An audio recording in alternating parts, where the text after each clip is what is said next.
നമ്മുടെ അടുത്ത special guest versatile എന്ന വാക്ക് പൂർണ്ണമായും യോജിക്കുന്ന കവി, കഥാകാരൻ, ഗാനരചയിതാവ്, അതിലെല്ലാം ഒരു 1978 ബാച്ച് IAS ഓഫീസർ, ഗവൺമെൻറ്റിൻ്റെ ചീഫ് സെക്രട്ടറിയായി റിട്ടയർ ആയതിനു ശേഷം ഇൻസ്റ്റിറ്റ്യൂട്ട് ഓഫ് മാനേജ്മെൻറ്റ് ഗവൺമെൻറ്റിൻ്റെ ഡയറക്ടറായി സ്ഥാനം വഹിക്കുന്ന ജയകുമാർ സാറാണ്. ജയകുമാർ സാർ എന്തുണ്ട്, സുഖമായിട്ടിരിക്കുന്നത്? സുഖം. സാറിൻ്റെ ഒരു ഓർമ്മകൾ എന്താണ് കോളേജുമായിട്ടുള്ള അസോസിയേറ്റ് ചെയ്തിട്ടുള്ള? ഞങ്ങൾ മാറി വാന്യൂസിൻ്റെ അയൽവക്കക്കാരാണ്.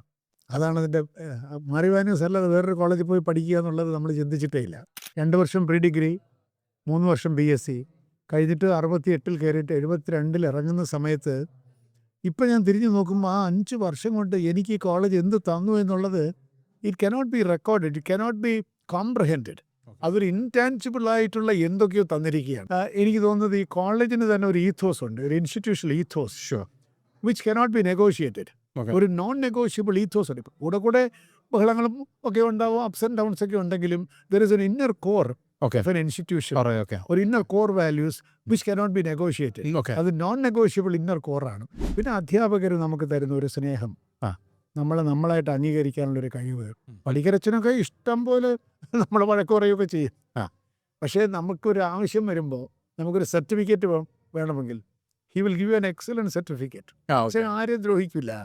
ദ്രോഹിച്ചളെന്നൊക്കെ പറയും, പിന്നെ ഞാൻ അത് ചെയ്യും ഇത് ചെയ്യും. പക്ഷേ when it comes to the crux അച്ഛൻ നമ്മളെ സഹായിക്കും.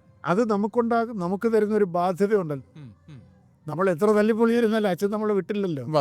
അത് we will give it back. അതാണ് അതിൻ്റെ. അത് ഈ ജീവിതം വർക്ക് ചെയ്യുന്നത് ഡയറക്റ്റായിട്ടല്ല, ഇങ്ങനെയുള്ള ഇൻഡയറക്റ്റ് ഈ ബന്ധങ്ങളിലൂടെയാണ്, കോസ് ആൻഡ് എഫക്റ്റിലൂടെയാണ്. അത് നമുക്ക് ഇത്തിരി പ്രായമാകുമ്പോൾ നമുക്കത് കുറച്ചുകൂടെ വ്യക്തത, ചെറുപ്പത്തിൽ അത്രയും വ്യക്തത ഉണ്ടാവില്ല. പക്ഷേ ഈ കോളേജ് നമ്മളെ കൊണ്ട് നല്ലത് ചെയ്യിക്കുമെന്നുള്ളതാണ് എനിക്ക് തോന്നുന്നത്. So it brings out the best in U.